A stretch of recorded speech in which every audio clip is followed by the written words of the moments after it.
And so this principle, a new thought that will create a new condition, is based on ageless wisdom. Right? It's contained in the body of many Eastern as well as Western sacred teachings. You know, and for much of recorded history, it was actually considered a sacred teaching. You know, you had to finish the box of cornflakes before you got the secret decoder ring.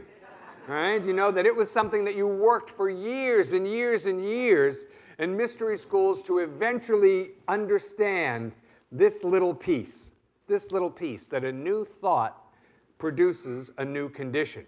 So it was eventually revealed to humanity in simple terms by Jesus of Nazareth, who said, "As you believe, so you shall receive." So in Science of Mind, what we know is that what we think directly affects our physical experience of life. That's very simple, but it's also very deep at the same time. It's profound stuff. That what we think directly affects our physical experience of life. So it creates the opportunity for us to change any and every aspect of our lives for the better if we desire. You know, it puts us in control of our lives and no longer at the effect of conditions outside of ourselves. And it also requires us to be responsible for our lives. So what we take responsibility for, we can have dominion over. Now, please do not hear responsibility as blame. I always have to say that. Because now people say, "Oh, this is something else I did wrong. Oh, this is my fault too. I can't be..." No, don't hear that. What you take responsibility for, you can start to have dominion over. So would you like to have greater dominion over the well-being of your body? Would you like to have greater dominion over your interpersonal relationships? Would you like to have greater dominion over your finances? Right? What you take responsibility for, you can have dominion over. Or we could continue down the path of everything outside of us and everyone outside of us seems to be in charge of our good. Now, we've all tried that, and it hasn't worked very well. Tell the truth, you're in church. It has not worked very well. You know, until recently, the world had not embraced this application, but now it's in everything. It's in sports. You know, it's in medicine, it's in business, this idea that, you know, it's the world's greatest success secret, that everything begins with an idea. So let's make it personal. Everything better in your life begins with a better idea.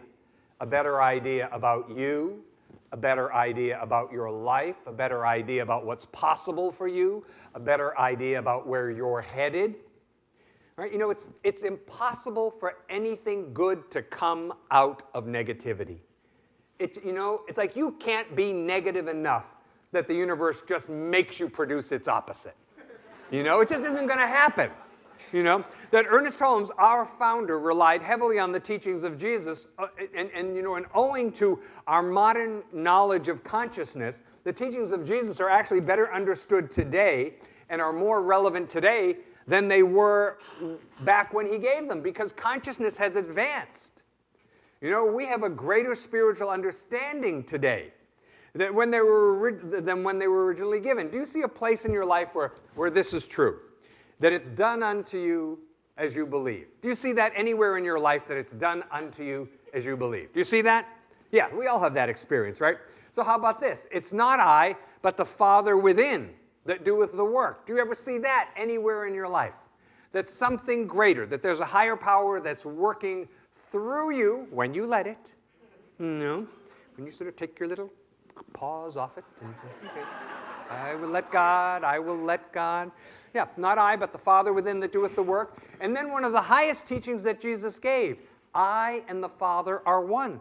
I think we all have glimpses of this. It may not last too long. You might have a good experience when you're meditating, or you might be out in nature or playing with your newborn grandbaby or something like that, and you just feel nothing but such extraordinary love and connection and even oneness. You know, that this is I think, what's available for us more and more and more.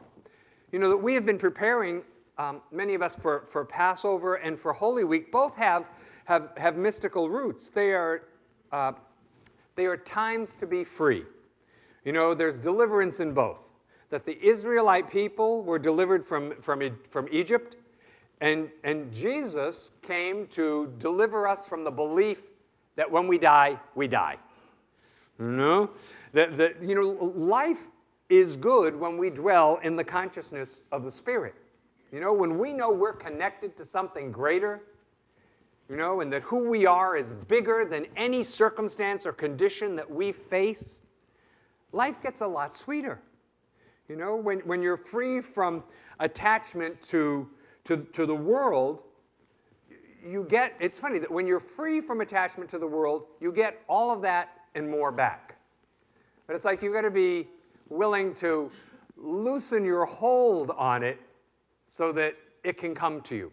In Hinduism, they have a thing where there's a goddess of prosperity and a goddess of wisdom, and I think they're sisters. And they say that if you pursue the one sister, the goddess of prosperity, she shies away from you. She eludes you. But if you pursue the sister of wisdom, then prosperity always comes. You know, isn't that interesting? Isn't that interesting? You know, so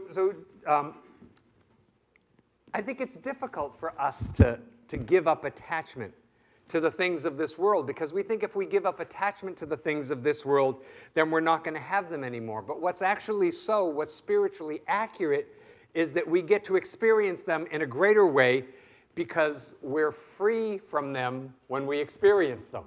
You know? That we get to have them in a greater way. You know, I think this is why people, I think, shirk away from the spiritual path. They sort of dip a toe into the pool, maybe a whole foot now and then, but then pull it out because they think it's going to be the end of their good times. You know, like God actually wants you to not have a good time. You know, when I was a kid, I used to see those pictures of the saints that all had arrows in them and stuff like that. And I was kind of like, oh, if that's loving God, I want nothing to do with that, you know? But I realize now that it's not God that does that. I'm the one who does that. I do that to me. Those arrows actually are self-inflicted, which is why I stay in the tomb so long. Oh, my God. You know, so I like this metaphor of the caterpillar. And the caterpillar, at some point, spins a cocoon around itself, and then the most extraordinary thing happens. You know, when I was a kid, I thought the caterpillar was just inside the cocoon. What I didn't know until I got older was, while the caterpillar is in the cocoon, the caterpillar dissolves and just completely turns to goo.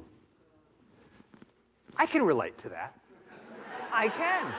I have been in the tomb and felt like I'm just goo. How did this happen to me? We would say today, I had a meltdown. The caterpillar has a meltdown in the cocoon and is no longer a caterpillar. They are just liquid. It's as if they've been put into a ninja or a super bullet, you know? And so over time, though, that goo gets reformed and starts to become a butterfly. Now, we all know kids who did this, but nobody here. Certainly nobody here. That you see one of those little cocoons and it's starting to break open and you know there's a caterpillar in there and you think, I'm going to help. I'm going to help. And so you help break open the cocoon. The problem with that is that emerging butterfly needs to press out of the cocoon himself, because that's where he gets the strength that he's going to need to be able to fly. If you do it for him, hear this, codependents.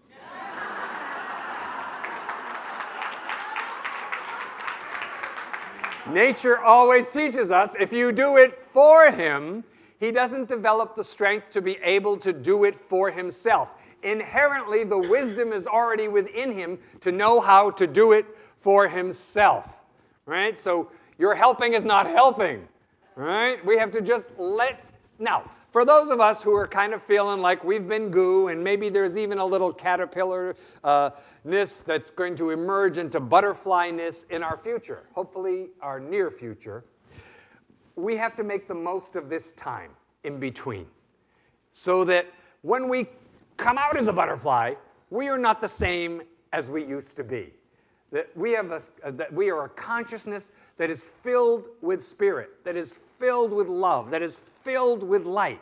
This is what I think we're really here to learn spiritually. You know that St. Paul said, "I die daily," and And that used to just horrify me, I will tell you. I thought, oh my God, what a scary notion. I have to die daily. But you know, if we die daily, it assures us of life everlasting.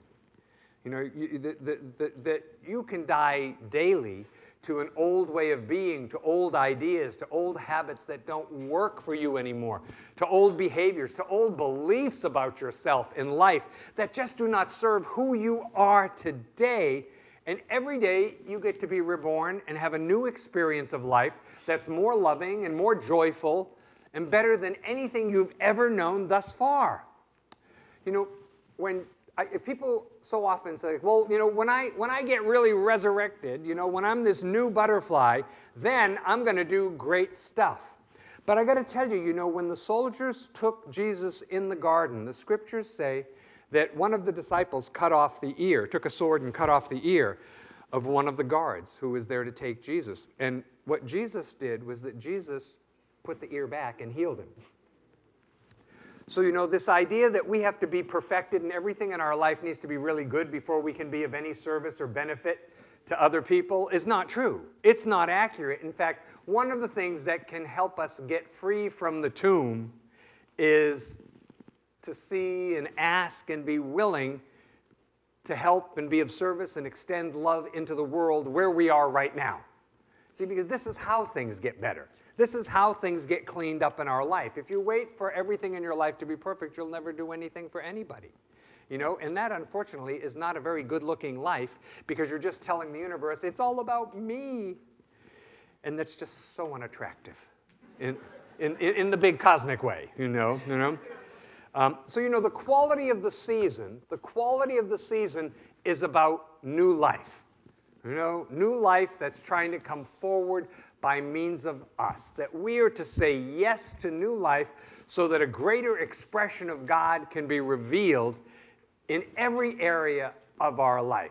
I don't know about you, but I feel pretty much done with the whole tomb thing, and I am ready, really, really ready for resurrection. Let's pray. So we turn our attention inward now for a moment to just recognize that we are surrounded and filled with an infinite, loving, intelligent presence that we know is God. It's the loving Spirit, the living Spirit, the eternal Spirit within each and every one of us. God is the truth about us, that each and every one is a unique, special, beloved emanation of divine consciousness. And so I speak the word for each and every one of us that we are delivered. Delivered from whatever error, whatever trouble, whatever limitation, whatever difficulty we have been experiencing. I speak the word that we stay close to the truth, and we have, in fact, learned everything we need to learn from that experience. And now, on the other side of that experience, resurrected into new life, I claim for us that we are different, that we are not the person who went into the tomb, that we are changed at depth, that we have a greater consciousness, a greater awareness of love's presence, a greater awareness of the truth within us that exists in all people. So I know for each and every one of us today, not only are we blessed, but we bring our families and friends and loved ones into our prayer, and we surround them with love and light and lift them up and know that God is right where they are. We let our prayer be a blessing in the world. So all of those difficult-looking circumstances that pull at our attention again and again, we say God is right there as perfect action, as all needs met, as wholeness, as peace, as love. We bless our church. We bless all churches everywhere. We bless synagogues and temples and mosques and ashrams, all paths to God. And I know that we are all blessed by being together, that there is, in fact, enough love, enough consciousness in this room that we can and are right now delivered from any circumstance of error, any false belief, any limiting decision. I claim for each and every one of us that we are lifted up, we are healed, we are whole, we are loved in the mind of God. And so with a full heart, I give thanks and release this word. I know it's done, and so it is. Together we all say, Amen. So we'll sing one time together.